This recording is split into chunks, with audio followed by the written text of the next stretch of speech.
And this third category of people are people who've actually, either they were tested and they failed, or they never really became Muslim for the right reasons anyway. So first group, these people that went above and beyond the call of duty, they were the first ones to respond to the Prophet ﷺ's call, whether they were from Mecca or they were from Medina, that doesn't matter. So that's one group. Okay. The second group of people are people that have accepted Islam, but they haven't actually been tested. So it's not like they were tortured for becoming Muslim. It's not like they lost their home. It's not like they were kicked out of their home. They became Muslim because they think it's true, they believe it's true, and they accept it for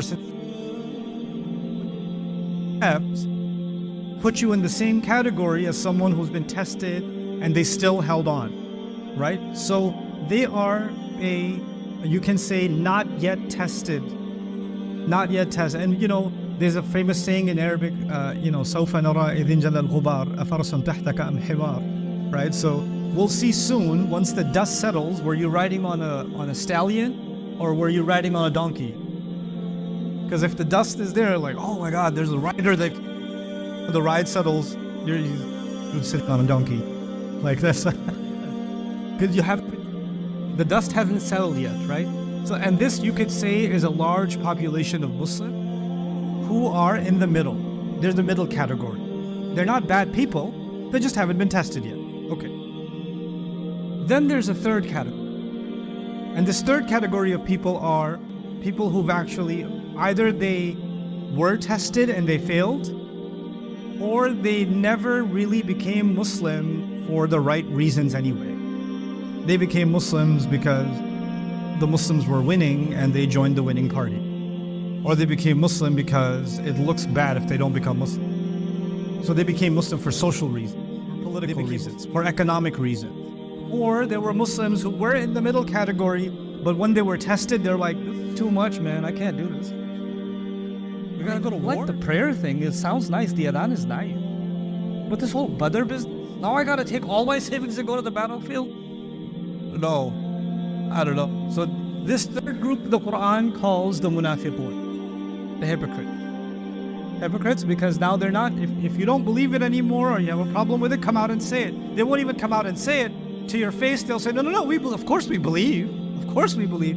But actually, practically, they're starting to take steps backward. They're being tested. So there's these three groups of people. Now, this is the important part. I want you to, what should I think about myself? What should you think about yourself? Should we think about ourselves in Group A, or Group B, or Group C? It would be a problem if we saw ourselves in Group A.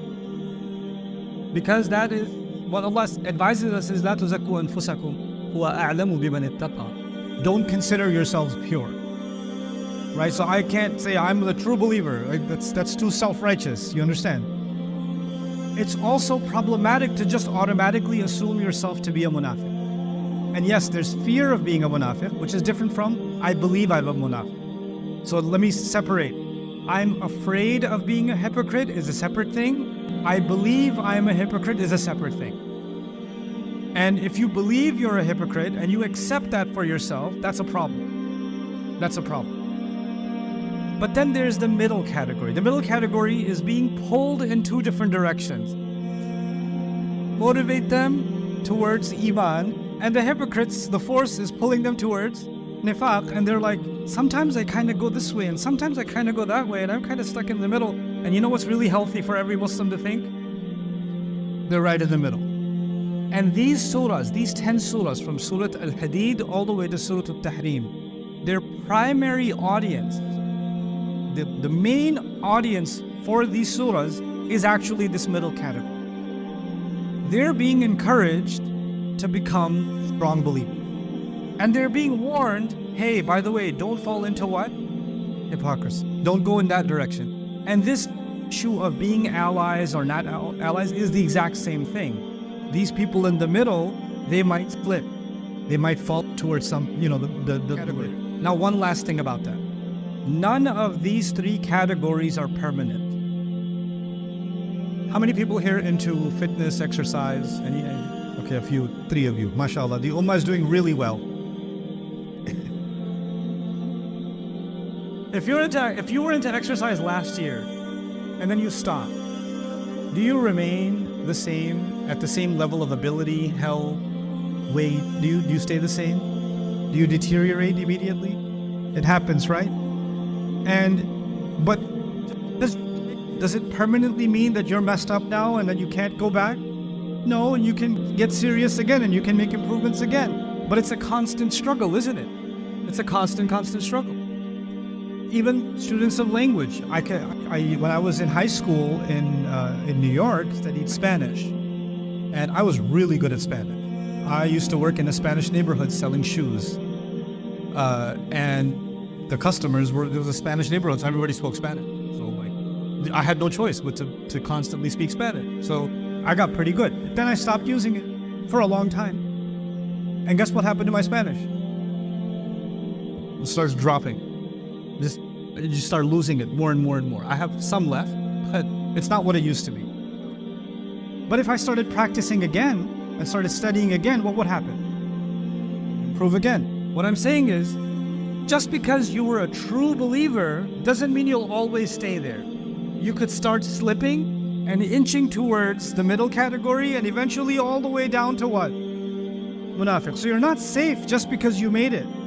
Just because you're healthy in terms of your iman, that doesn't mean you're safe. And if you're all the way down to even the level of munafiq, it doesn't mean that you can't turn around and start making improvements and head back towards iman. You could do that. There's hope for you.